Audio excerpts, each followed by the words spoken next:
മലയാളത്തിന് ഏറ്റവും പ്രിയപ്പെട്ട താരകുടുംബമാണ് ജയറാമിൻ്റേത്. നടി പാർവതിയും ജയറാമും പ്രണയിച്ച് വിവാഹം കഴിച്ചവരാണ്. അന്നു മുതൽ കുടുംബത്തിൻ്റെ വിശേഷങ്ങൾ അറിയാൻ കാത്തിരിക്കുന്നവരാണ് മലയാളികൾ.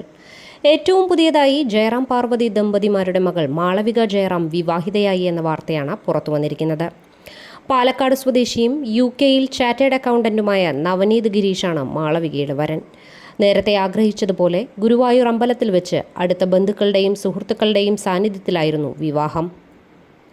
ചുവപ്പ് നിറമുള്ള സാരിയിൽ അതീവ സുന്ദരിയായിട്ടാണ് മാളവിക വിവാഹത്തിൽ പങ്കെടുത്തത്. സാധാരണ ഗുരുവായൂരിൽ വെച്ച് കല്യാണം നടത്തുന്നതിൽ നിന്നും വ്യത്യസ്തമായ ശൈലിയാണ് താരപുത്രി സ്വീകരിച്ചത്. മാത്രമല്ല, ജയറാമാണ് ചക്കിയെ കല്യാണ മണ്ഡപത്തിലേക്ക് കൈപിടിച്ച് കൊണ്ടുപോകുന്നത്.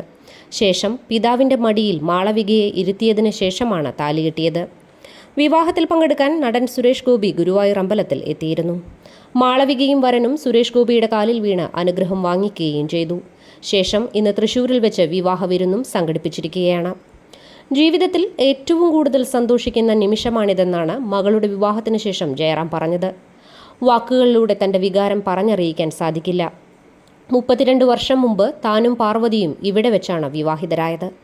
ഇപ്പോൾ മകളുടെ വിവാഹവും അവിടെ വെച്ച് നടത്താൻ കഴിഞ്ഞതിൽ സന്തോഷമുണ്ടെന്നും നടൻ പറഞ്ഞു. ചക്കിയുടെ വിവാഹത്തിൽ സഹോദരനും നടനുമായ കാളിദാസ് ജയറാമും ശ്രദ്ധേയനായി. ചുവപ്പ് നിറമുള്ള ഷർട്ടും മുണ്ടുമായിരുന്നു കാളിദാസിന്റെ വേഷം. തൻ്റെ പ്രതിശ്രുത വധുവിൻ്റെ കയ്യും പിടിച്ചായിരുന്നു നടൻ വിവാഹവേദിയിലേക്ക് എത്തിയത്. അനിയത്തിയുടെ വിവാഹത്തെപ്പറ്റി പറയാനൊന്നുമില്ലെന്നും ഭയങ്കര ഇമോഷണൽ ആയിട്ടുള്ള നിമിഷമാണിത്, വളരെ സന്തോഷമുണ്ട്. ഇത്രയും ചെറിയ ആളായിരുന്ന അവൾ ഇന്ന് കല്യാണം കഴിച്ചു പോവുകയാണെന്നും കാളിദാസ് പറയുന്നു.